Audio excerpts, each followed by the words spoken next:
فإذا نفخ في الصور فلا أنساب بينهم يومئذ ولا يتساءلون فمن ثقلت موازينه فأولئك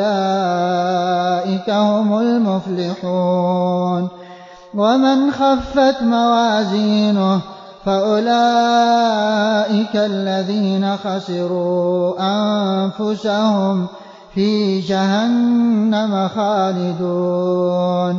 تلفح وجوههم النار وهم فيها كالحون ألم تكن آياتي تتلى عليكم فكنتم بها تكذبون قالوا ربنا غلبت علينا شقوتنا وكنا قوما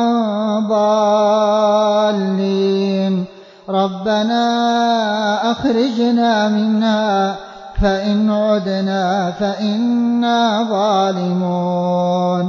قال اخسئوا فيها ولا تكلمون قال اخسئوا فيها ولا تكلمون إنه كان فريق من عبادي يقولون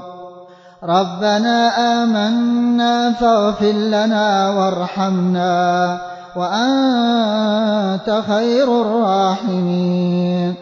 فاتخذتموهم سخريا حتى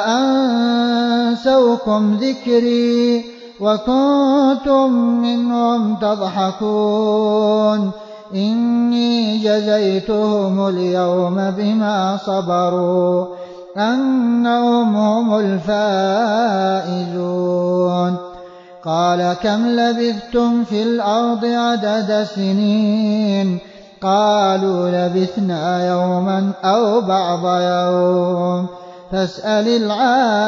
العادين قال إن لبثتم إلا قليلا قال إن لبثتم إلا قليلا لو أنكم كنتم تعلمون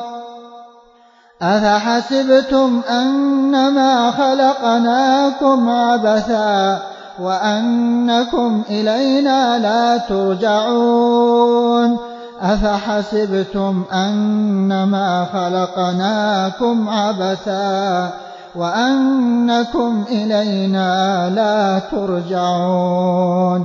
فتعالى الله الملك الحق لا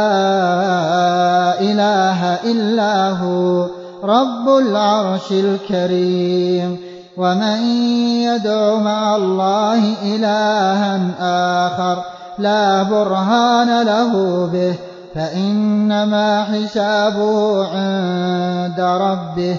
إنه لا يفلح الكافرون وقل رب اغفر وارحم وأنت خير الراحمين